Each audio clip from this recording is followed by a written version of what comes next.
as they head into turn number 3 and 4. Heads up, foot down, it's time to put the power to the ground. At the VP Racing Fuels making PowerPoint, we're back to green at Volusia.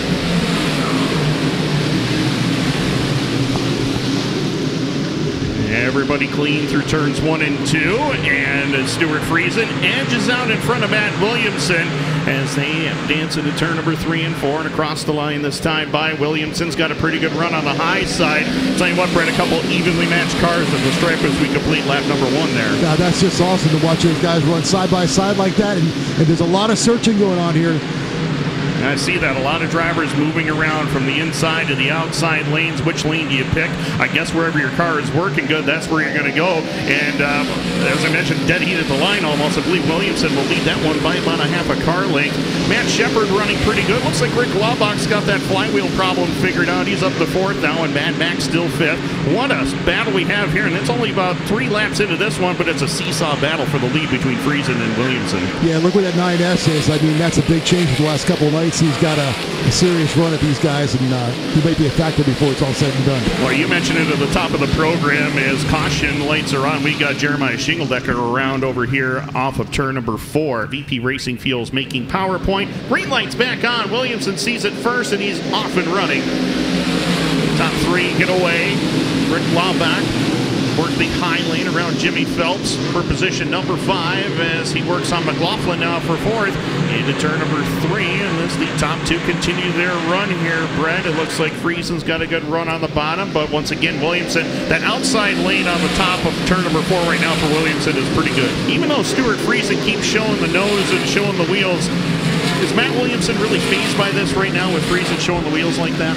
Well, I always like to think that I run the outside so I can see if the guy is on my inside. If I run the inside, I could be surprised by a guy going around the outside.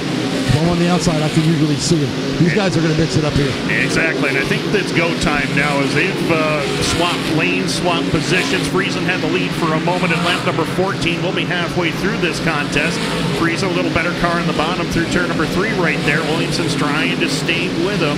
Up off of turn number 4, Friesen down low. Williamson up high, get the lead to Friesen at the halfway point. Max McLaughlin has cleared Matt Shepard, Brett, and now he may have some clear racetrack to go after the top 2 here. Yeah, I think he's pretty settled in on the bottom there, just content to run on the bottom, stay out of trouble. That's been his style this week. Larry White, I've noticed he started 21st. He's charging from the back of the field now. He's up closing in on the top 10. In the meantime, we've got a battle again for the lead. Friesen has gone to the high lane, and Williamson has dropped it down low. And this is where the fun part begins, Brett, as they got lap traffic here with Rocky Warner in front of them. What do you do if you're Williamson? Who has the advantage? Does Stewart have the advantage, or is it really Matt having the advantage? Well, I mean, these guys are right together, 1, 2, 3. So now the lap cars are really going to start to play a part of this race. The fact that the 44 cars on the outside now and the 88s on the inside doesn't surprise me. I thought this is where it would end up. Oh, here we go. 3 wide nearly through turn number 3 and 4. McLaughlin through the middle. He gets by Friesen. Pulls even turns with the 88 of Williamson. We got 9 laps left to go. Oh, and Max tried the outside lane. That didn't quite work, at least through turn 1. And I'll tell you what, Brett, McLaughlin, he showed the wheels, and I think he kind of surprised Williamson there. Now does Williamson step it up a notch and get going here? Yeah, these guys are slipping and sliding around. It's going to be good. It's going to be good.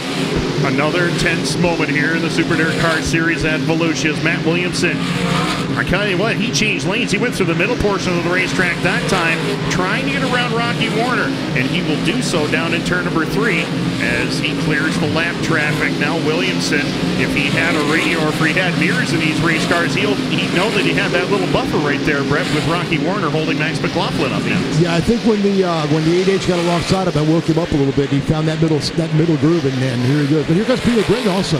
I'll tell you, 6th to 4th, Batman, he drove around, and as you documented, Brett, that middle groove definitely played to the advantage of Peter Britt. Now he's trying to get around Stuart Friesen. Batman showing some muscle here in the late going as well. Yes, he's found that little center strip there, and as long as he gets it, he lost a little bit of momentum there. And he is in the comfort zone right now with 2 laps left to go. Oh my! Into turn number 1 and 2. Nearly got into C.G. Mori there, but they're 2 by 2 down the backstretch. White flag will be displayed this time by. And he's cleared the traffic, Brett. I don't know if there's much catching him now as that battle between Friesen and Britton continues at the white flag lap. Final time around. into turns 1 and 2. Matt Williamson, the Buzz Chew Chevrolet, car number 88, St. Catharines, Ontario, Canada. He won here twice in 2020. As he heads into turn number 3 and 4, Money Matt does it again in Volusia. Third career Dirt Car Nationals win for Matt Williamson. How about it? He's back in victory lane in Volusia. Money Matt Williamson.